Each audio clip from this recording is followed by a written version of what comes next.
I'm Major 7 with the New Old Heads, and this is episode 463 featuring Brother to the Night. This week, we had a discussion on De La Soul's importance with being a long-standing successful group, Spotify buying WhoSampled and highlighting rap crime, Juelz Santana not thinking reading is important, and hip-hop's celebration of artists getting out of prison. Support the show and get an extra 2 hours uncut every episode by becoming a Patreon member. We'll see you in the comments. Peace. You are now tuned in to the New Old Heads podcast. I am Major 7. The brothers in the building, starting off with my man Jay Moore. How are you, good sir? I am doing well, getting ready to celebrate the holiday seasons as it comes, what it is. I'm just happy. I'm just happy to be off for the next week. I ain't mad at that, bro. Keep it simple. I ain't mad at that. My man Brother to the Night. How are you, sir? I'm swell, good very brother. Fall, how are you? Very fall. Festive, yeah. That's I all. See. Just festive. I see you. My man Lonegevity in the pilot seat. How are you, buddy? Hey, doing all right. Pretty reasonable. Yep. That's reasonably decent. That's it? Yep. All right. My man DJ Jay Diff, what's happening, man? Salutations. You good, my boy? Yep. Go ahead and give your spiel. No, I'm not going to say anything. Good. I was actually going to compliment your ensemble. I like the hat with the sweatshirt. That's fire right there, my guy. It. Yeah. For the culture. Come on, man. Come on. Absolutely. De La Soul has done something very few hip hop groups have been able to do. Now, we all love De La Soul, so you know what time it is with that. But their recent album, Cabin in the Sky, is the 9th studio album by De La Soul and the group's first album since the death of member Trugoy the Dove. Rest in peace. 9 albums by a hip hop group is not something we see regularly, and groups don't seem to be in style right now. But De La Soul, De La Soul lays the continuous foundation and the model for such. So let's watch this video, and I'm gonna have a couple of questions that we can talk about. I mean, it was a common goal to be a group. Yeah. It's been God's blessing to stay a group. Yeah. It shows a testament of our brotherhood because we definitely been through some things, but the importance is how you come out the other side. Yeah. Coming out the other side shows the true testament of your brotherhood, and you don't realize that brotherhood until those moments actually happen, and we had some strenuous moments, but we always resort back to us three, and we took our problems home. Yeah, we never. And we were brothers. Like we were truly family fight. Yeah, you do feel bad. As he said, we always saw ourselves as a group. No one could come and be like, "Yo, Posh, you should do this solo record." All right, whatever. Like we are a group. We're brothers, man. Yeah, we love each other. That's rare, man. You don't hear group like to what we talked about in the intro. You don't hear that too often. But the question I would pose is, does De La Soul's ability to release a 9th studio album 35 years later officially categorize them as the Rolling Stones of hip hop, a band that exists beyond the era that birthed them? Now, keep in mind, it's impressive to be able to drop an album with any type of hiatus, but you think 9, and we're talking about these numbers, that's incredible to get somebody to actually still want to check that out. You've skipped multiple eras and still been able to be, I guess, somewhat relevant. So what do y'all think about that? And I'll say this. I listened very briefly to this album today. Mm-hmm. It's pretty good. It's good. Yeah. Like, it's a good album. I think it's really good. Yeah. No, it's very solid. From what I wasn't sure what I was, Yeah. expecting, but what do y'all think about the actual, like the comment, in the question about the Rolling Stones comparison? Like, is there anything there? Do you guys see that? Can you draw a parallel to that or a comparison to that? I get why they say those things, just because of, when they started and the fact that we're this many years later. But at the same time, I hate when they try to compare, they call somebody the Rolling Stones or the Led Zeppelin of rap. I mean, when they're their own entity. Let's just go ahead and stop, trying to draw parallels between another genre so we can make people who maybe don't pay attention to hip hop more comfortable. I've just always hated that. I remember when Peter Rosenberg said something about a Tribe Called Quest, at Five Dog's funeral, something about them being the Led Zeppelin or Rolling Stones. I was like, just stop. They're the Tribe Called Quest. But I do think it is special that and we're seeing this a lot, you know, with groups who are, you know, who started out 30 plus years ago, and we still care about what they're doing. Like, you know, I mean, maybe not to the same extent, but like, I was still happy to hear Mobb Deep album coming off of saying something else from Mass Appeal. Yeah. I talked about how like Public Enemy just put out an album. I don't like it as much as the De La or the Mobb Deep album, but I still like it because I love Public Enemy and I'm glad I can get anything from them. You know, I just think that we should be able at this point to have our own like markers without having to compare it to some rock group or whatever. Like at this point, they're De La Soul. We should appreciate them for being De La Soul and being able to be here and do something that we're excited about. You know, and when I first heard the group in 88, 89, and I'm still rocking with them as a fan, like I was when I was 11 or 12 years old. You know, I think that we have to. It's kind of like last week when it was like, oh, you know, the rappers talking about I'm a rock star and this, that, and the third. It was like, all right, whatever. Like hip hop is its own thing. And it's global and it's huge. We don't have to set our markers and anything and say, hey, it's the Rolling Stones, it's the Doors of this and that. No, let's not do that. Jump in, B, as it relates to the. Yeah, I don't necessarily agree with that just because hip hop is the only thing like that you got to have something to compare it to. You know what I mean? Like, do we? Yeah, rock is older. Like that, I feel the comparison is to something that has existed for a long time, and hip hop is new.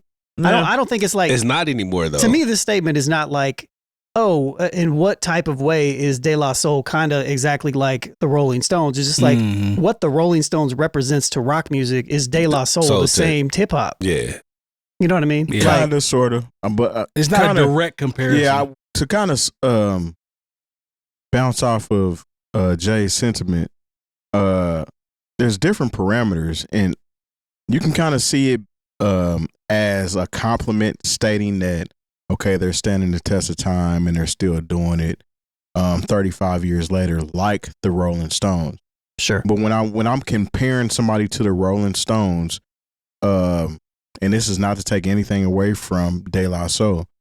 De La Soul is not like when we're comparing the genres, they wouldn't represent who in rap would be comparable to the Rolling Stones. To the Stones. That's my only from a popularity standpoint. From a popularity standpoint, because the Rolling Stones can still tour stadium. Yeah. Right now, De La Soul, they can still tour, but they're not stadium status act. They're not a stadium status act. I think what they speak to is the test of time, being able to stick together, like they were saying in the video, as brothers and as family, essentially, because like you see a lot of groups go through changes because of contracts or being upset at the other cat in the group because he's more popular than you, and egos getting in the way, things of that nature. I salute De La for being true to themselves and not letting the industry ruin their chemistry. Absolutely. To where they can continue to keep putting out albums 35 years later. I think that's kind of the thing that stands out to me for them. I don't like comparing them to Rolling Stones because, like I said, it's a different level. No, I agree. I just think I'm stripping everything away. I'm not talking about. To me, I look at it as the operative word here is the longevity. I'm not talking about record sales. I'm not talking about who was more successful. I'm talking about them being able to still be relevant X amount of years later. I think that's where the comparison comes in, because I'm not comparing the venues. I'm not comparing none of that. No. I'm just talking about the fact that they can still be rocking this long after is the only part that I'm really taking from this. Again, it goes back to hip hop is the newest form of art when it comes musically. So like we're still setting standards in the realm of hip hop. That was the point I was gonna make, man. Like as far as American culture goes, and just what we've given, culture as a whole, like what we've given to the world, hip hop is a baby. You know what I mean? And older, like up until this point, you age out. You get to a certain age and you're not allowed to put music out no more. Yeah. So what people are doing right now, as far as the legacy acts, and they're putting out quality products, it's unprecedented. You know what I mean? So when you get a Nas or a De La or something like that putting out a project, people are actually listening to it and receptive to what they're putting out.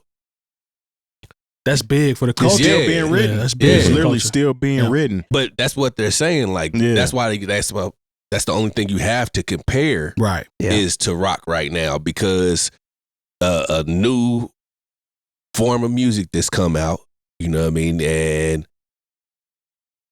the older they got, the people continue to gravitate to their music and wanted to listen to them. The more they came out. Will De La ever be able to do a stadium tour? Probably not. But they'll be able to do a nice theater. I'm talking about consistently though. Yeah, like across the country. They if could do Marat right now, they could go to White River. They could do that. They could be one of the acts over at Klipsch. Yeah, you know what I'm saying. Yeah, I'd go see a group of other cats, but like it's Rock the Bells Cruise even. Yeah, it's just like we're pretty much agreeing to is we're setting a new standard here. So the rules and things of that nature haven't all been written down.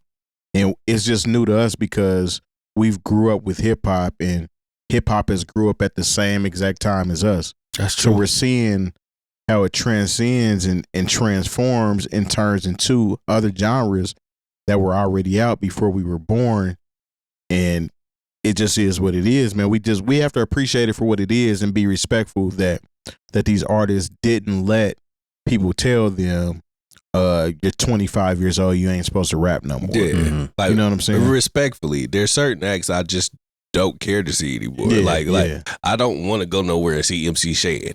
You know what I mean? He don't got no teeth no more. We might need to go see him so he can get some teeth. I knew you couldn't. Like, but the thing is, he must not want the teeth. Because he gets money from the things that people have sampled of his. You know, so I was like, are we sure of that? Let him tell it, but you know, everybody's gonna tell their own story. But I think you all made really good points. I think I was just on why do we have to qualify their success through white validation? Sure, I get that. But I also think that like if you're gonna do that, at least do it correctly. Like you said, the Rolling Stones wasn't the one to compare. You're gonna say the Rolling Stones, Wu-Tang just did a stadium tour. You know, but at the same time, there's part of me that's like, why can't we say, they are the new edition of hip hop? Because good compared to R&B. I see where you going with that. I get it. So but New Edition didn't have that. Think about it. New Edition, Stadium Act from the jump. Stadium Act from the jump. How long was New Edition's run? Hey man, you can't it's do that with this one. It's still going on. You can't do that with this one. Yeah, believe me, I know. I've said on this many times as we went on massive New Edition tangents for seems like hours. But be careful. I wouldn't even say New Edition. I think you actually kind of because New Edition. Wu-Tang literally is its own opening act. Like the same Jeff way New Beck Edition. Or something. It'd be some like rock artist that has continued to be successful, but at the level of the art. You know, and I think the thing that stands out to me about all this is that this De La right now, even though they are a legacy act, they don't sound like a legacy act. There we go. They sound like this new album is really good. Like, and it doesn't sound like it's 1997. It doesn't sound like it's 1993. It doesn't sound like it's 2007. It just sounds like De La. It doesn't sound like 2013. It like, sounds good. Yeah. It sounds good. You know, like there's some records that sound super old, but they did it on purpose and it was like kind of part of it. But I think that's the other piece of it too. It's just like, this isn't like just a legacy. This isn't a greatest hits album. They dropped another one with, it's a dope record.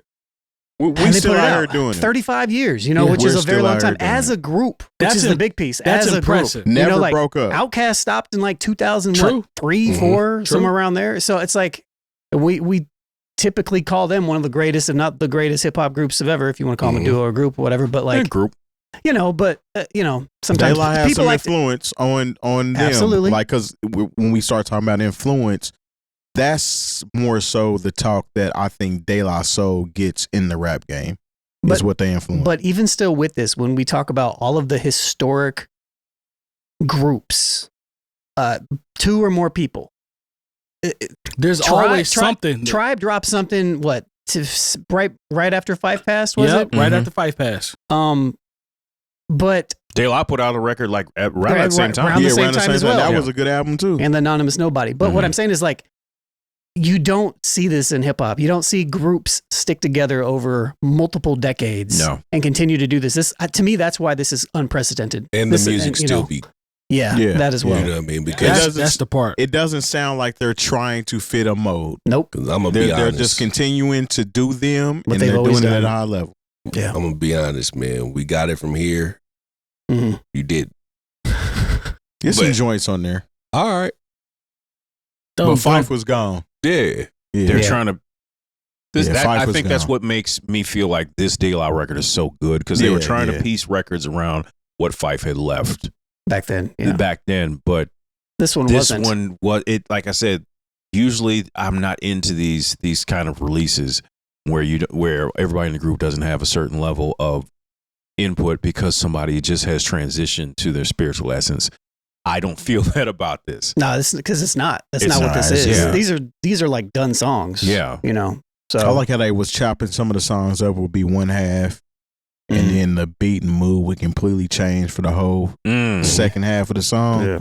It's like you was damn near getting two songs out of the same thing, but like, now there's some tracks on this album that hit.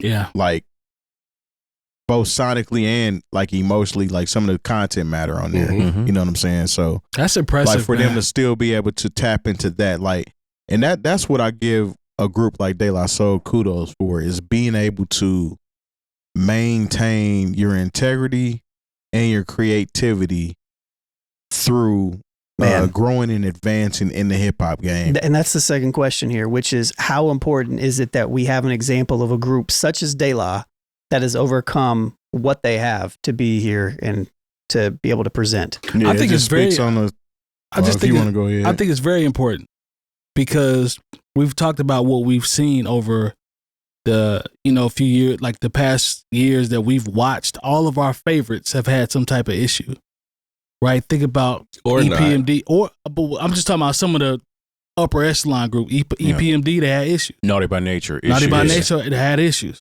Wu-Tang had issues, right? Yeah. So a lot of these groups that we saw couldn't keep it together as long. Yeah, I'm hoping that this project is a litmus.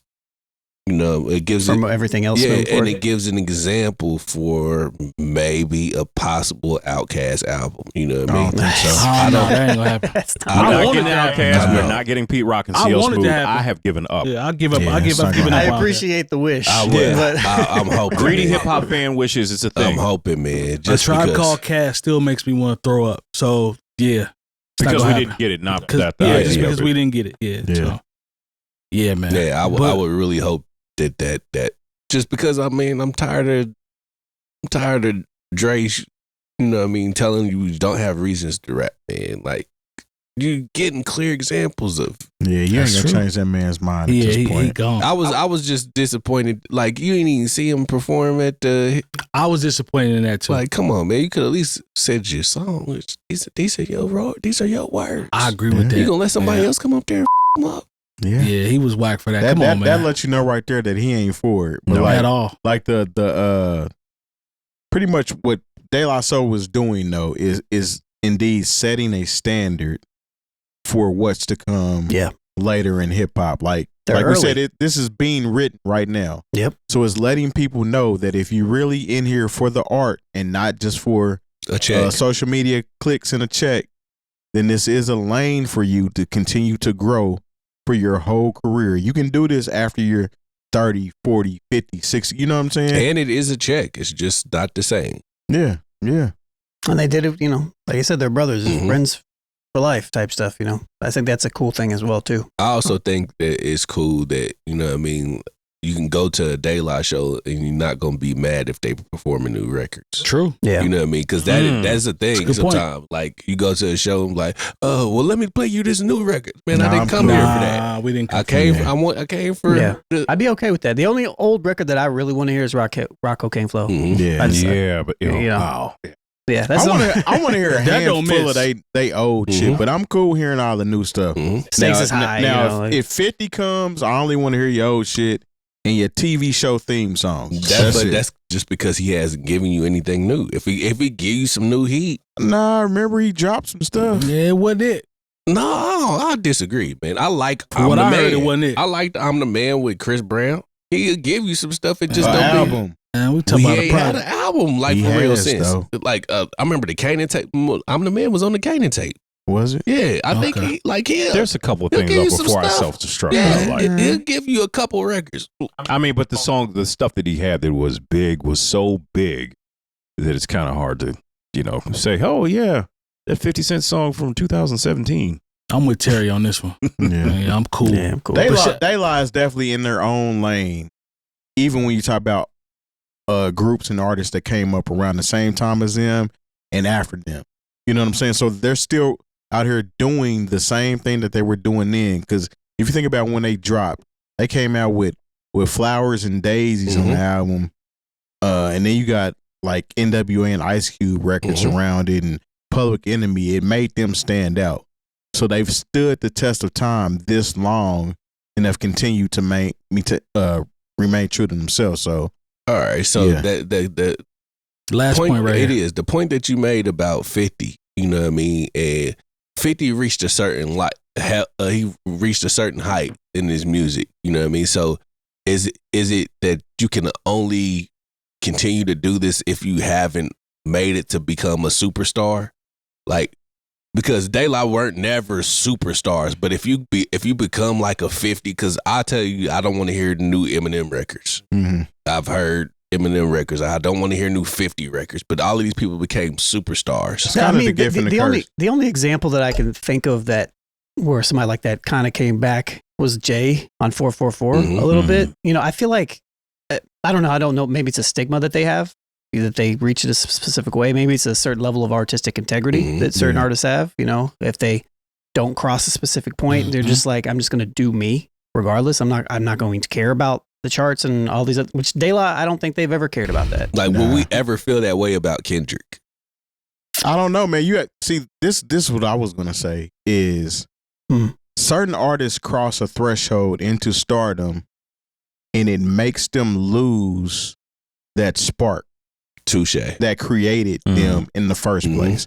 And I think a lot of these artists walk into that light and they forget about who they were and they don't have that same creative mind to create.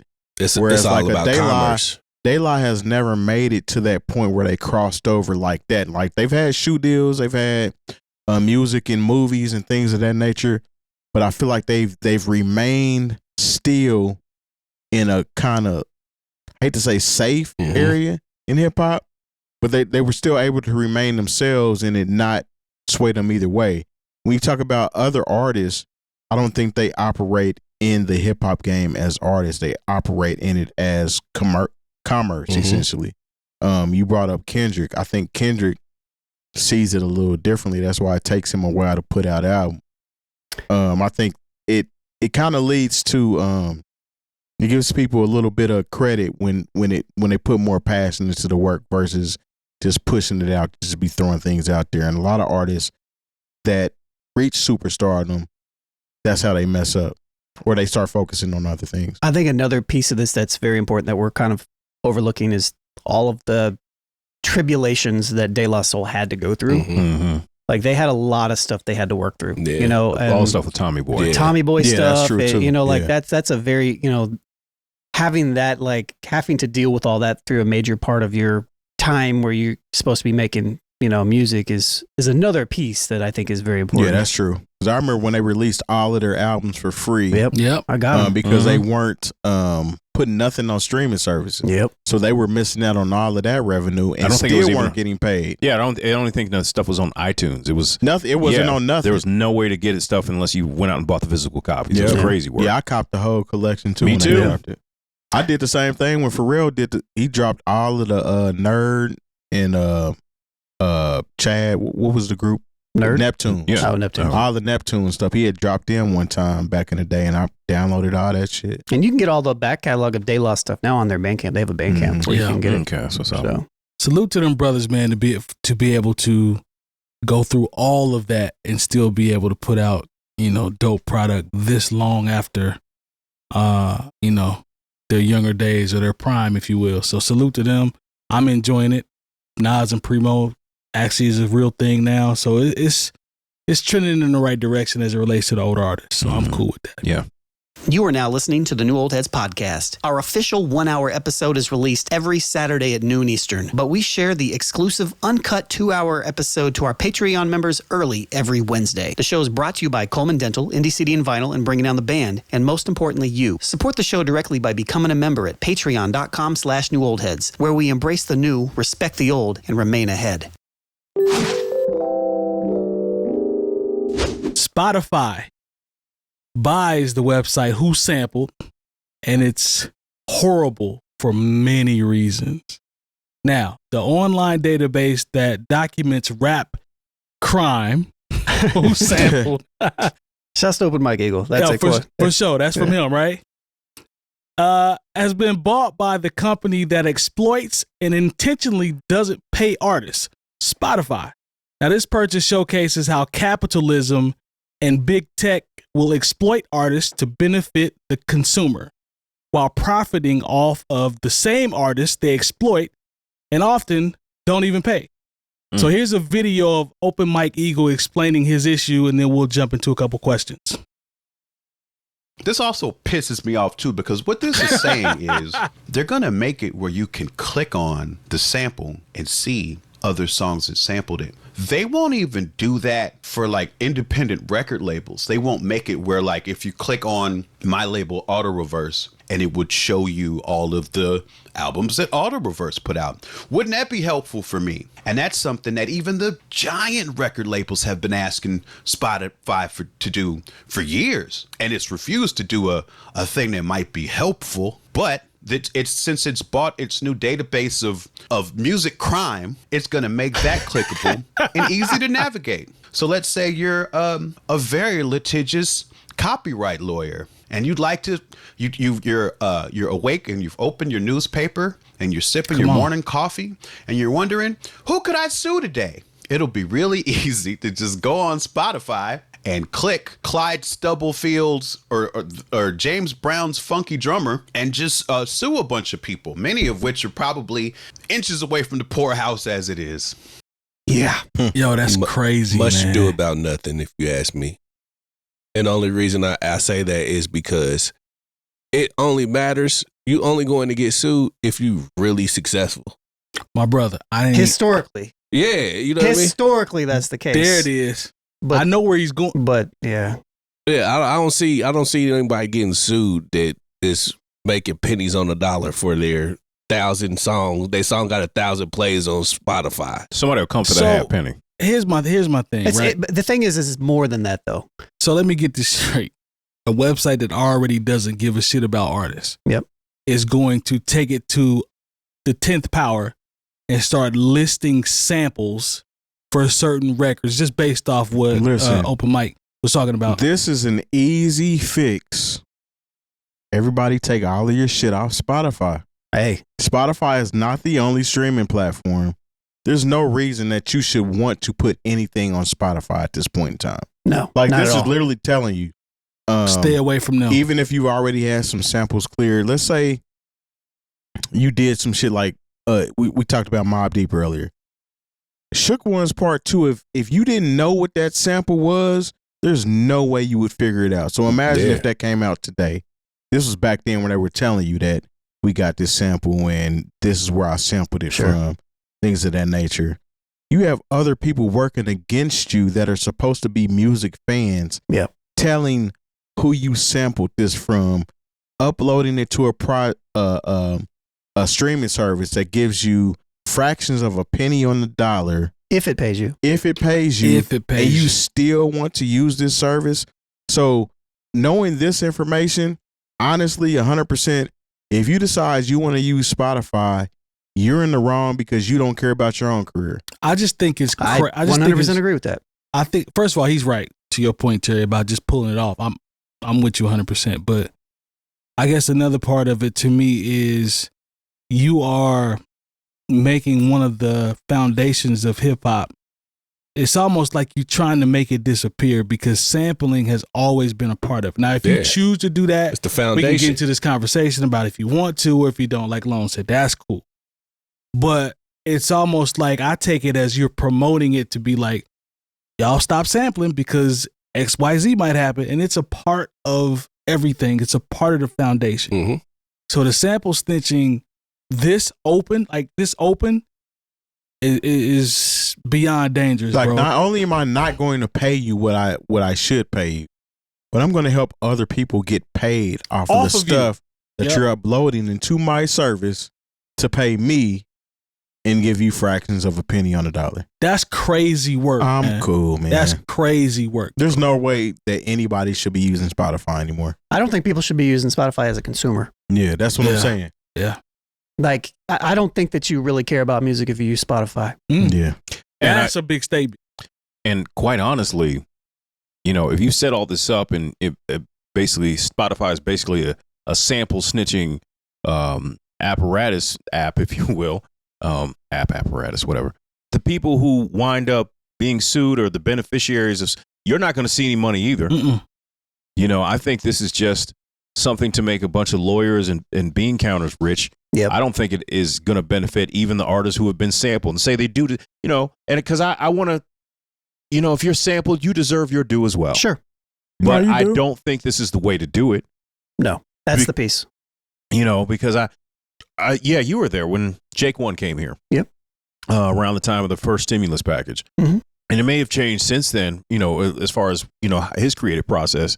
Like I said, this is well over a decade ago. You know, but he said, like, right now it's the Wild West as far as sampling is concerned. Now, you know, She Makes Me Feel All Right. That was clearly Rick James. Yeah. So, you know, that's definitely listed in the notes. But I know some of those, I would never be able to find out what some of that stuff is.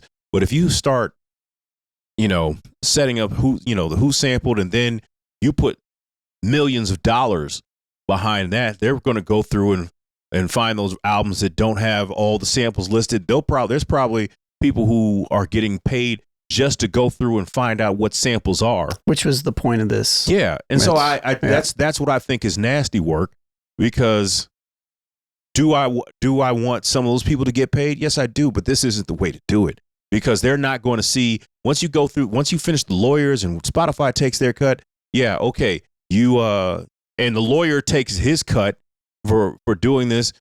Like, not only have you messed up a large swath of art, and perhaps things get taken down or you won't be able to listen to them anymore, but then the person who was sampled, yeah, they're going to be like, yeah, we did this on your behalf. Here's a check for $13. Yeah. And to go beyond that, I think the problem that I have with it is, I do believe that artists should get paid for being sampled. Mm-hmm. I believe that 100%. But what I also understand are multiple things. Number one, the retroactive thing that happens with this, it's really just tech companies in the pockets manipulating stuff to make money off the back of artists. Number one. I feel like this problem is multifold. I see how this is a benefit to the consumer that is just interested in the music, interested in hip hop, interested in all these things. But the problem is who it puts in the crosshairs. And the additional problem to this is that we don't have infrastructure in place to deal with copyrights in music from like a fair use type of perspective. Mm. You know, in the same sense to where, like, we can throw Open Mike Eagle up on our screen, we can reference him, we can talk about him, and we can talk about what the thing is. You know, we are changing the content. You know, that's, if we took this to court, we can say, well, we're talking about this specifically. This is fair use. You know, like, we are transforming. He's also credited in this. But we are transforming the content, which is what fair use is. We are transforming the original content. You can make the argument that sampling is the same thing, depending on how you sample it and how you manipulate it. But we don't have the infrastructure or the case studies to reference that in a court of law. And we're so far behind. And the people that lose on this versus the people that win on this are entirety of hip hop music artists, producers, people that don't really make a lot of money for the most part. We're not talking about people sampling Michael Jackson or people that are sampling like really big records that blow up, right? Yes, clear your sample. You should know better, right? We're talking about the independent, the people that are barely making money as it is, the people that have built an entire do-it-yourself catalog like Open Mike Eagle, like, people that aren't over that threshold that can't spend the amount of resources and hours that it takes to clear a sample. Like, I don't know if you know how hard it is to clear a sample, but it is not easy to clear a sample. You have to clear it not only from the person that makes it, but the person that owns all the publishing, but also the person that owns the master recording that you're sampling. So there could be 7 people that were a part of this band. You have to clear it from every single one of those estates, but also have to get clearance from the record label that owns it as well.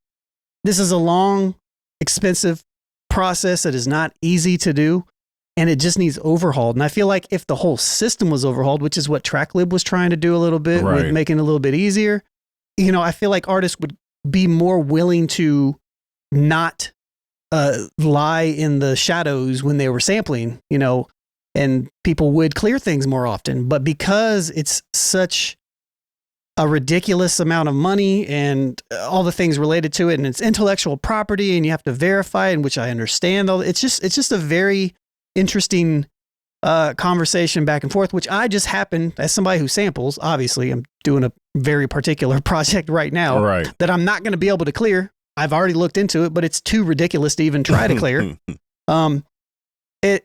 It's just, there's no way around it. If I want to do some really cool creative stuff and put it out, even if I send it to the artist and they're like, yeah, that's cool. He doesn't have the ability to He doesn't have yes. the ability to necessarily say yes for everybody that's a part of it and the major record label that's a part of it as well. So then it just sits at the bottom of the the valley. So what? I'm speaking solely as a consumer of the art. You know what I mean? You know what I mean? What I'm saying is the art won't exist because people will stop doing it. Yes and no. You know I would not make an Elton John project if I can't put it out. But, come on, man, you sample but I'm saying, I'm just saying it's pretty obvious. But you can put it out. That's what I'm saying. Put it out. It's just not legal. Can't sell it. Yeah, you that's what I'm can't make saying. no money off of it. That's not how copyright works. Yeah. You can still get sued whether you sell it or not. Yeah, that's what happened. Nicki Minaj had that happen to her. I think it was Tracy Chapman sued her and won over a song that never came out. Mac Miller got sued by Lord Finesse. Well, Lord Finesse over a mixtape beat. I get all of that. Sure. That's real too. But so what? And the only reason I say that is because that's bold. Yeah, it is, because if I'm getting sued by that, that means my name has reached a certain level to where it was important enough for them to want to come after it. I guess, what I'm saying here is that the territory that we're jumping into, that's historically how it's always been. Mm-hmm. Yes. And yes, I agree with you historically. The problem is that it's becoming inherently easier to spot. It's being spotted by technology such as AI that is automatically claiming it and automatically sending something to somebody's email. SoundCloud does that. Like Open Mike Eagle was saying, is like, oh, who do I want to sue today? He's just trying to get a check. It's one thing if an artist comes at me directly like, hey, like you should have cleared this. Valid. You right. Valid. My bad. But if like somebody comes at me and just like, no, I'm just trying to make a check off or make a profit off. That's the part that I have a problem with, because it's like, it's foul. So not the artist, but the lawyers just coming to get it. If it again, the whole music legal system, it's just, it's trash. I'll say this, like, and I'm speaking solely for WhoSampled. Sure. You know what I mean? As a fan of music, there are certain songs that I've heard where I wanted to know what that sample was. Sure. You know what I mean? And I found out what it was. And what does Pete Rock say? I can't tell you. Yeah. What's Primo gonna say? I can't tell you. But see, that's part of the that's part of the culture of sampling too. Now, if you go and dig and you figure out what it is, that's cool.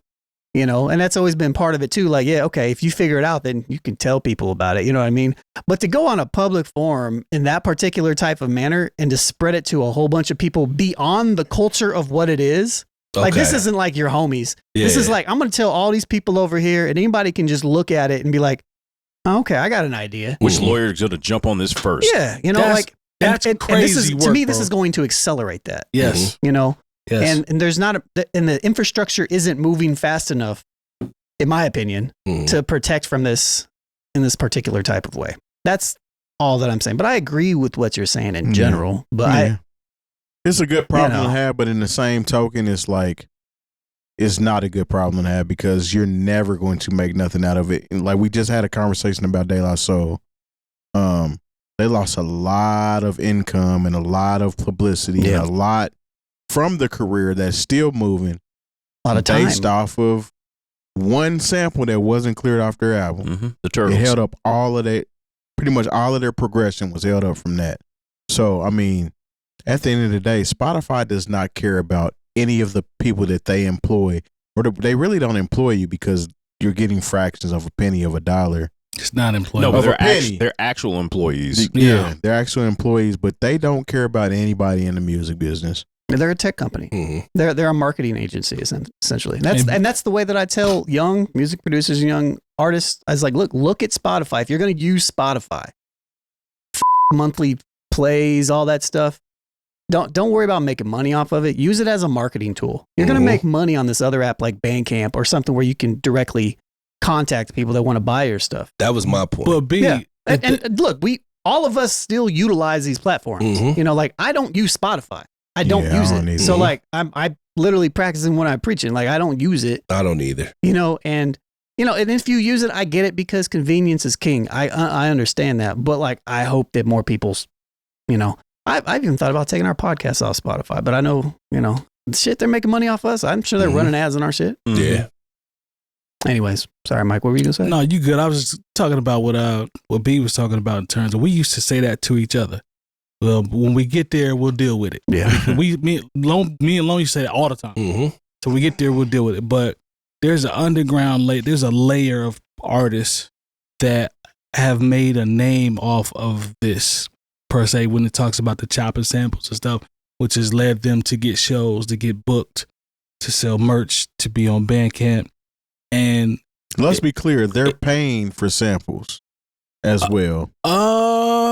Not everybody. Everybody's not paying. Everybody's not paying. People that sample music, they're paying for a good amount of samples. Some of them slip through the cracks, obviously.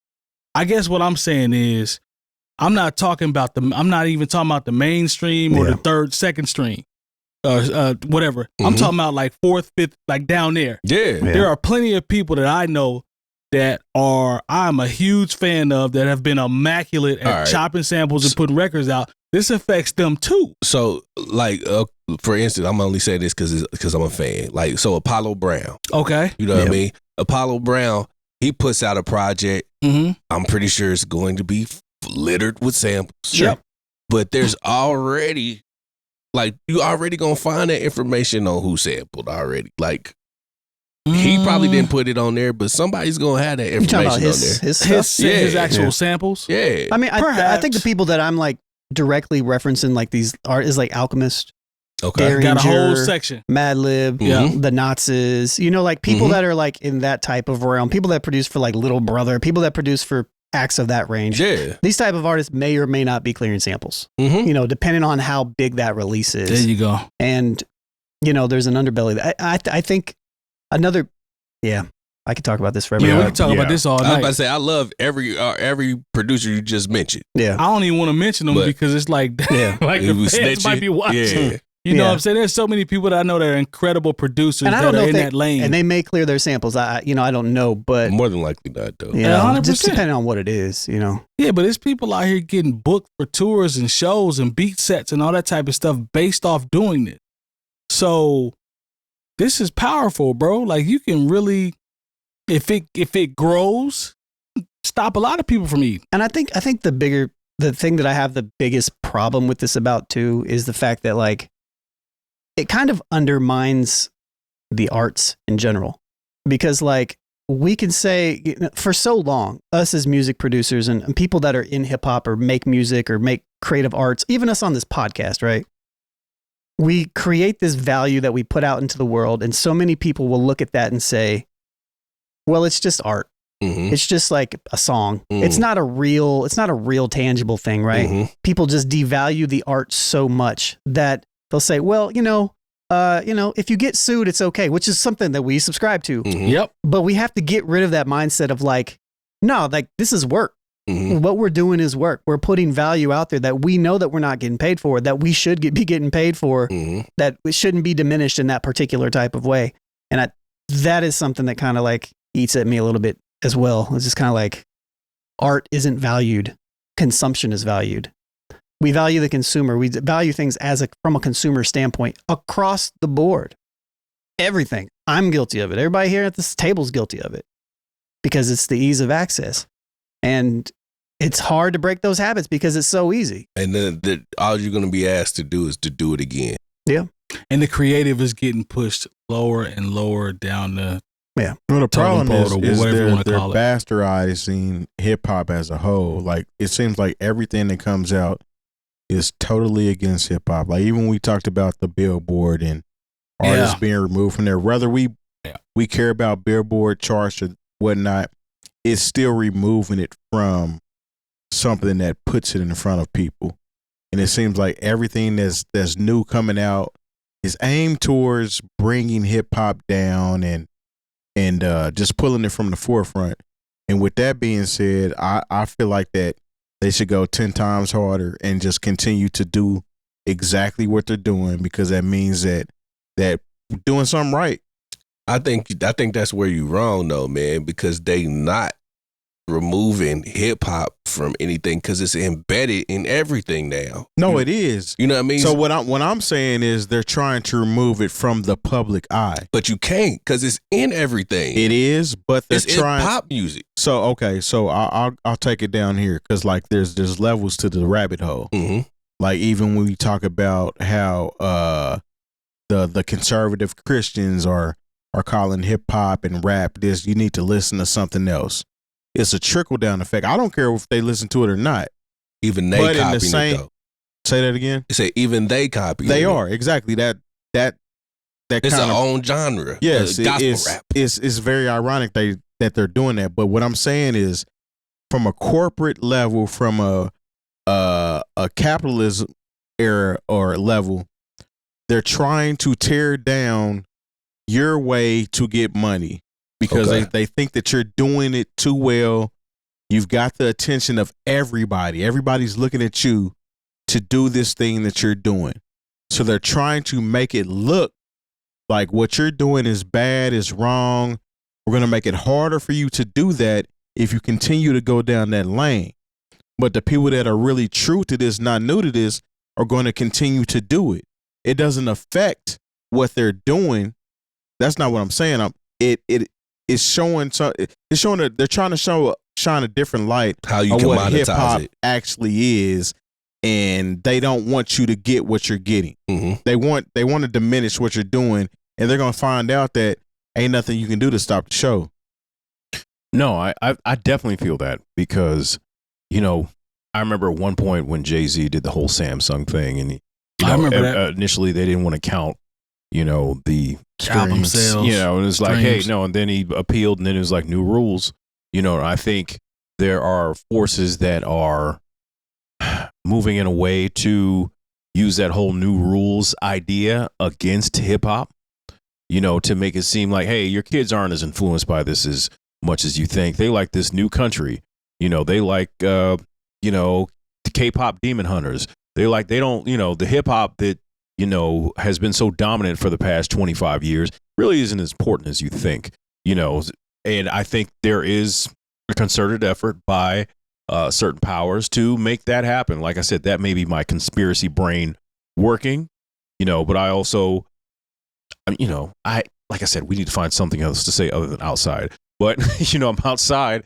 and I see how hip hop, whether it's on the charts, whether it's in soda commercials or in shoe advertisements, it still moves the crowd. It's going to continue to move. I think that was my initial point. Is that it doesn't matter what they do to try to stop what's going on inside the culture. The culture is still going to move forward. Mm-hmm. It's going to put a different tinge or a different lens on it based on who they want the consumer to be. But the consumers, the people that wanted to consume it in the first place, are going to continue to support and consume this art form.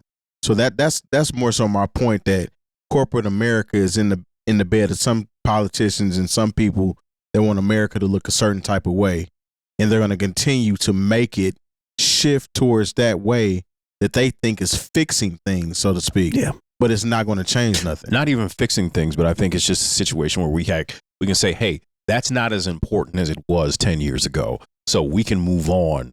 And whether you think the voices are political or if you think they're ignorant, like they're not as influential as you would have them, what you would have to believe, you know. And I think there is part of that, you know. So because when we even talk about the charts, which we have all kind of, you know, agreed that the charts aren't as important as really what really moves the culture. Like, you know, people within the culture are still having conversations about, you know, Freddie Gibbs and Pusha T, and, you know, when we talk about Mobb Deep and De La Soul, these aren't people that you're going to see on the top of anybody's chart anyway.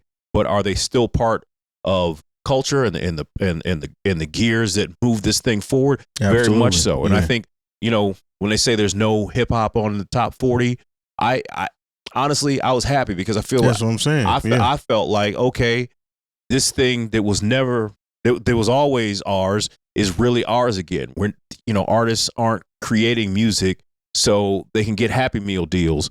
They're not creating. That ain't gonna stop. They're not creating music.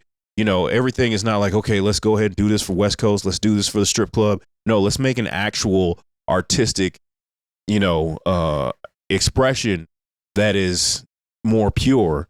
And we're not thinking about, okay, how can we compete with Taylor Swift now?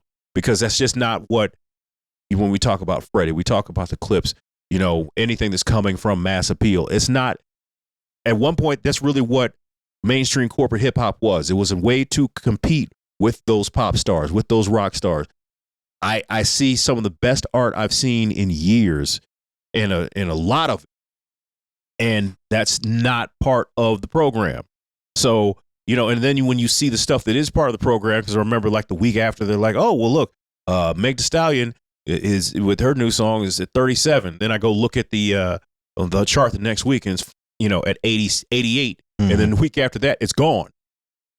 And we're not even having conversations about if people weren't, you know, saying goofy shit about Klay Thompson. And that goes we're not even talking about Megan Thee Stallion. That goes even more deeper into the rabbit hole because they want to put that song, not to pick on Meg Thee Stallion, but when we talk about the joints that are on the chart that was removed from the chart, you talking about a Kendrick song was removed and a Megan song was put in place of it.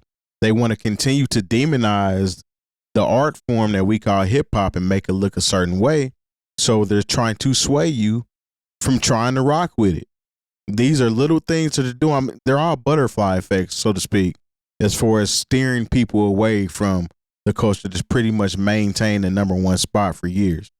Now, I think it's just a label thing, man. Like, labels aren't feeding the machine no more. Like payola, they're not paying radio stations no more, streaming farms, et cetera, to put that music in the forefront no more. You know what I mean?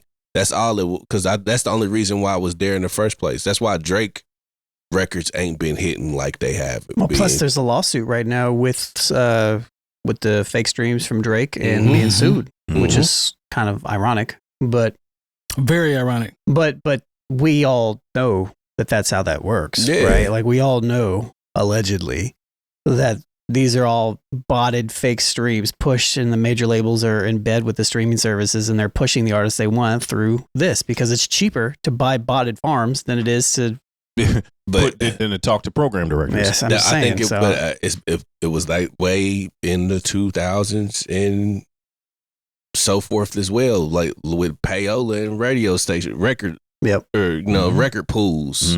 I just think it's more impactful now because of technology and how they can just place these things out here to run it up. Well, you know I mean, like, I think it's crazy. Even with payola, and you hand it off to a DJ or a record station to play this song, people still gotta like it. Juelz Santana doesn't think reading is important. I'll say it again. Juelz Santana doesn't think reading is important. Now, Juelz recently was on the No Funny Shit podcast and said that kids don't really need to know how to read anymore. He also stated that having common sense is better than having book smarts. Let's watch this dumbass clip and then we'll discuss afterwards. By the time they get to 9th grade, they should be just learning how to start businesses and how to. But they don't really need to know how to read. Wait, stop. I say that respectfully. I'm not saying that in a way to be illiterate because you're not supposed to be illiterate, but you can. What's more important, reading or math? Math.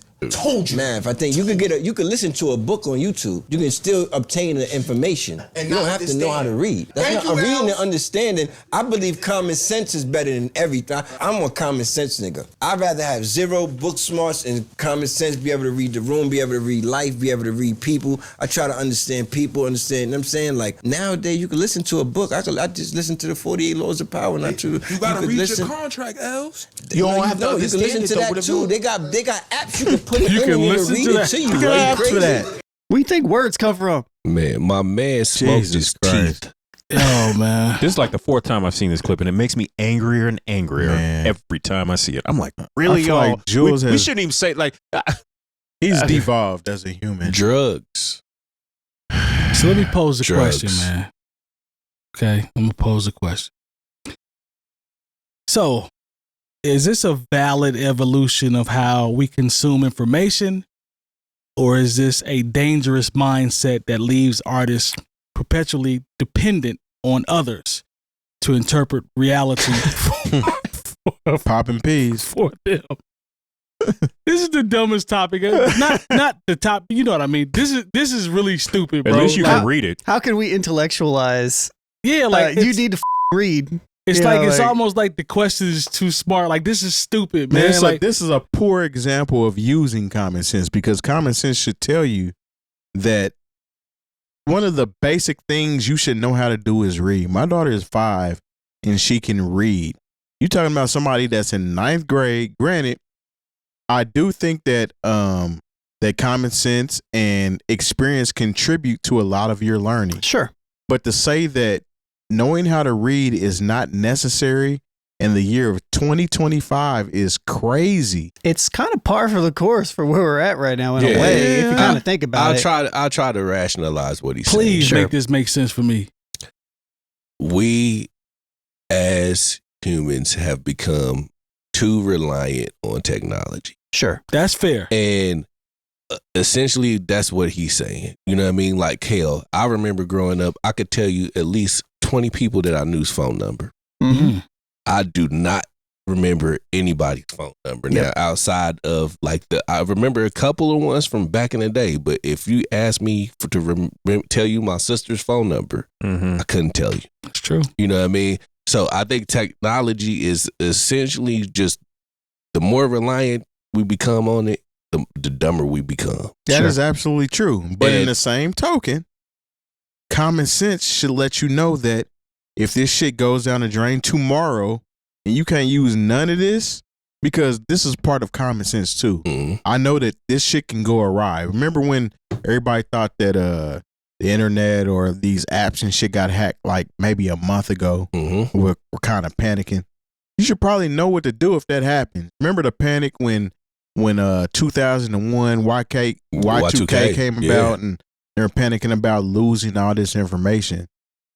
A lot of that boiled down to basic common sense things. Things should have been logged somewhere else. So with going through that, knowing that we actually made it through that, you know what I'm saying?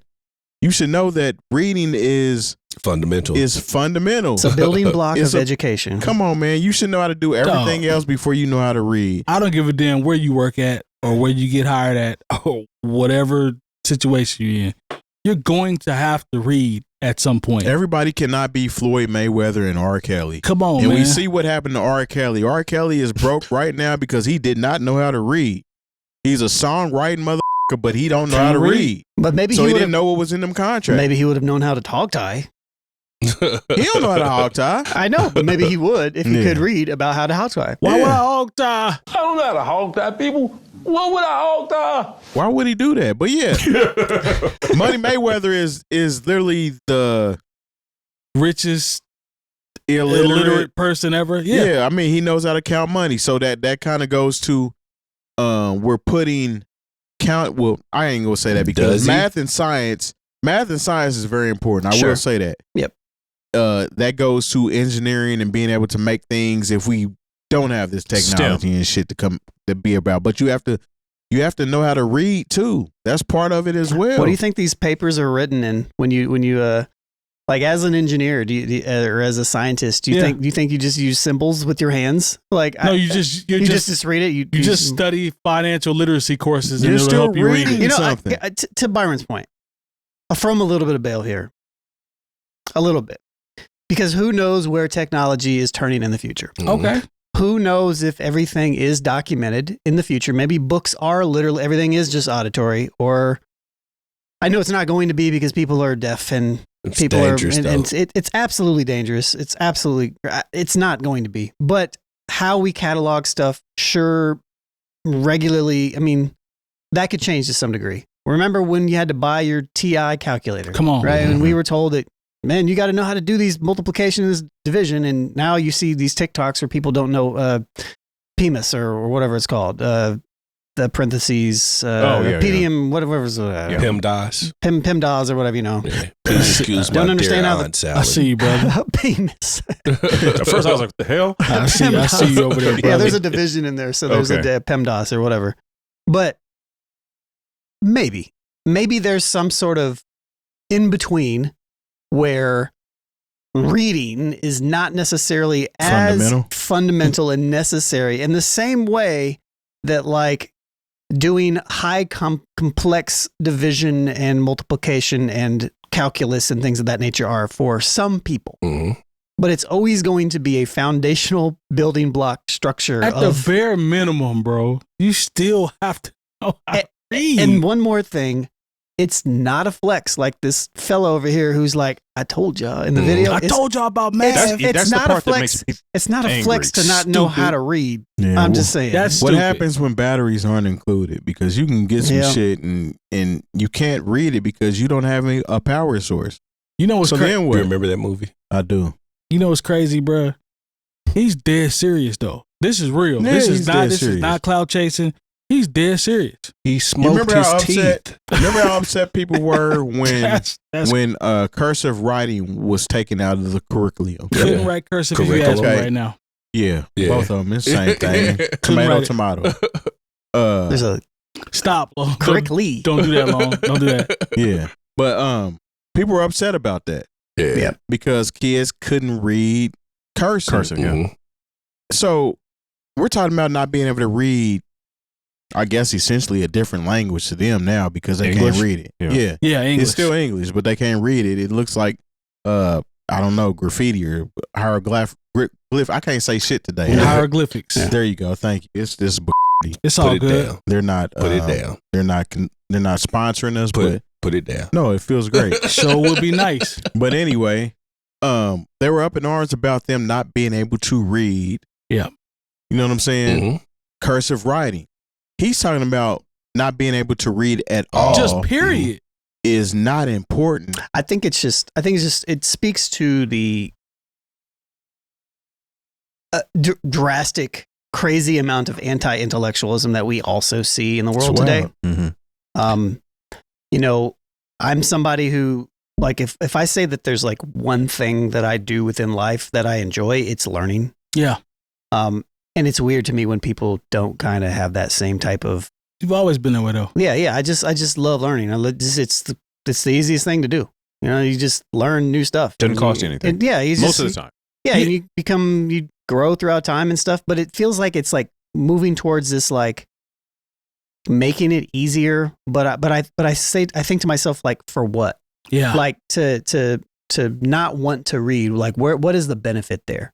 You know, Nothing. like to teach somebody to read, or to not to want to aspire to read, or to like I can't think of any positives of. I don't see any societal benefits if you can't read, as opposed to that. And I know he's not necessarily saying this, but he is kind of in a weird way. But I look at it from a standpoint of evolution, whether it's music, whether it's business, AI, whatever, or de-evolution, however you want to describe it. But That's inevitable. It's going to happen. So that's cool. So technology's still going to evolve and we have to make adjustments as we go. That's cool. But these are the type of comments that strip the bare minimum, like the foundation of certain things. To me, this is just stupid and irresponsible. Yeah. Like it's just stupid and irresponsible to say something out loud and just have a fool sitting beside you co-signing math. Yeah, I told you about math. Like y'all look stupid. Folks literally got killed for knowing how to read. Come on, man. Let me tell you something, man. The downfall of society as a whole is going to be convenience. Man, this is all is he talking about? Same thing we talked about last segment. Yeah, convenience. Convenience, yeah. You know what I mean? I don't want to have to learn I don't want to have to read this. I don't have enough time to read this, so I'll just let this thing read it for me. Yeah. To me, it's crazy that kids have, we used to have computer lab. Now it's laptops in all the room, right? But they're still reading. Like they have to take it home. They still have to read. You have to read the lesson. Come on. I think even as an educator, one thing that like this kind of dips into is like, it's like practice. You know, it's like you have to practice not being an idiot. Like you have to, if you want to be good at something, you have to practice the thing that you're doing. Whether that's, and if that's garnering information, then you have to practice garnering from information. If it's being a producer, then you have to practice being a producer. If you want to, you have to be active in the thing that you're doing. And this is, to Byron's point about convenience, this is very much the antithesis of that in a way. It's like, no, I don't want to, I just want the shortcut. I just want the result. Right. And this is what we see in society right now, realistically across the board. Nobody really wants to put the work. I say it with my students all the time that come in that just want to, yeah, I'm a producer. Okay. You sample packs and drum breaks. Okay. You can't. Okay, yeah, cool. Yeah. If you want to call yourself that, that's fine.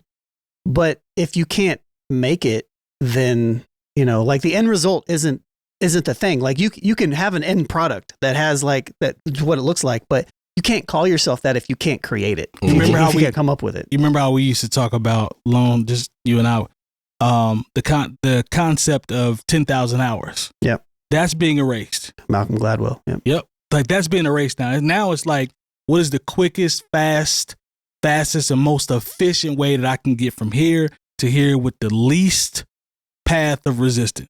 Like that's the era that we're in now. I want to get there as fast as possible so I can call myself something that we talked about DJing. I want to get there as fast as possible, the quickest way without doing the work. That's the era that we live in. That's technology. That's everything. And then when we put so much emphasis on math and science, I don't see anybody that wants to know math or learn math and science not wanting to know how to read first. Yeah. That's the it doesn't even it doesn't make any logical when we talk about that's the prerequisite. Thinking logic. The prerequisite that makes no logical sense.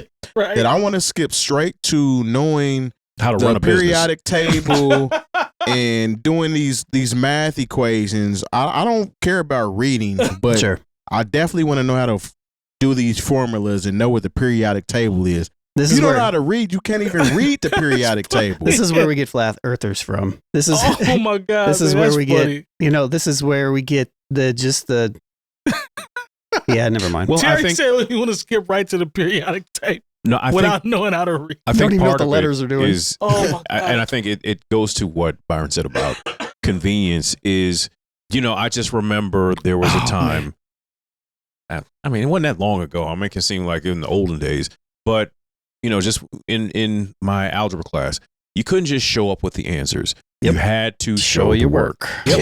And I think that is seen as passe, if you will, in the age where we can Google everything or we can chat GPT something, and the thing is, it's like, okay, what does this mean for actual learning?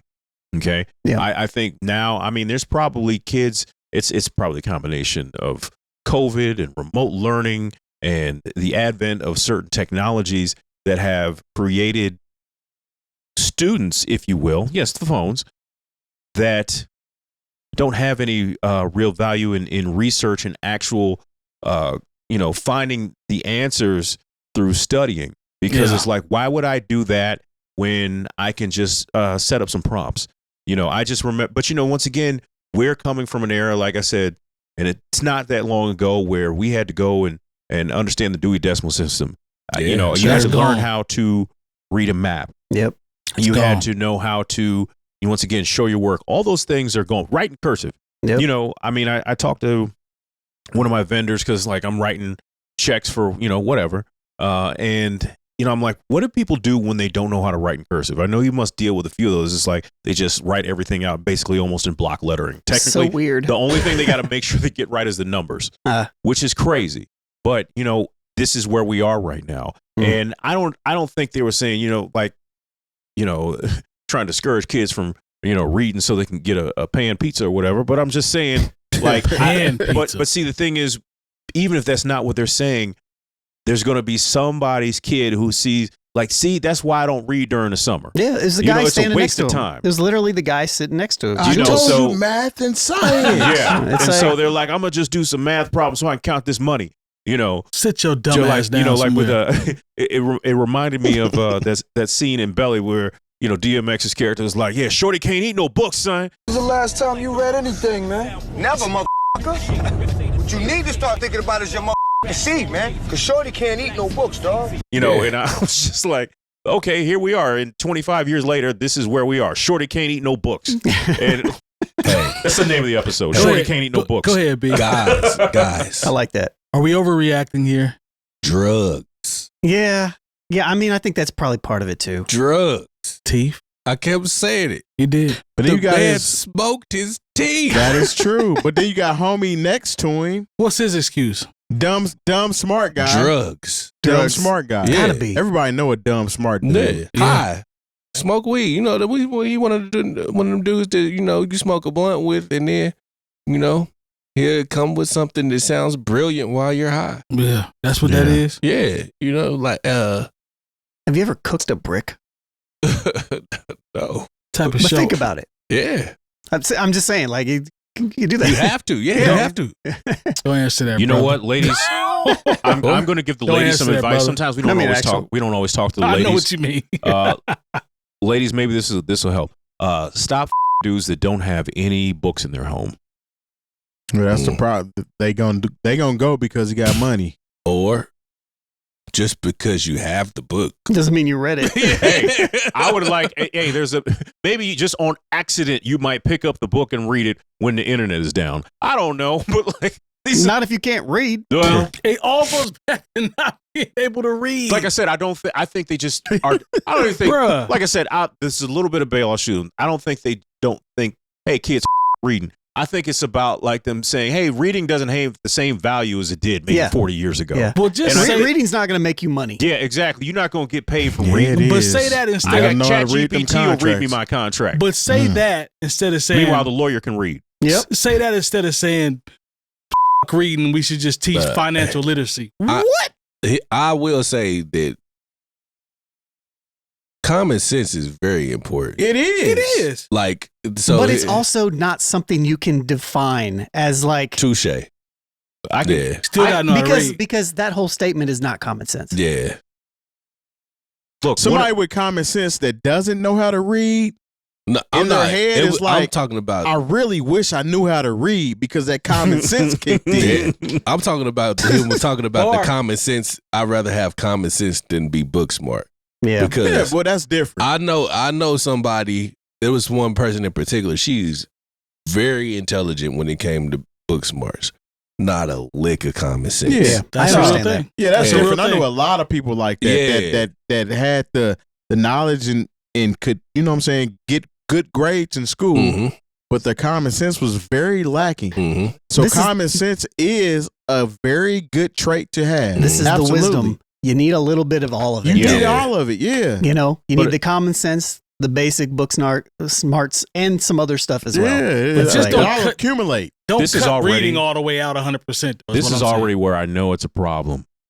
And you can talk to anybody who works in a restaurant when someone's trying to tell you what they want to eat, and you realize, wow, people's reading comprehension is terrible. Yeah. Right now, like this ain't giving too much away, but like there is a beer at the place I serve called Santeria. You know, it's a Mexican type situation.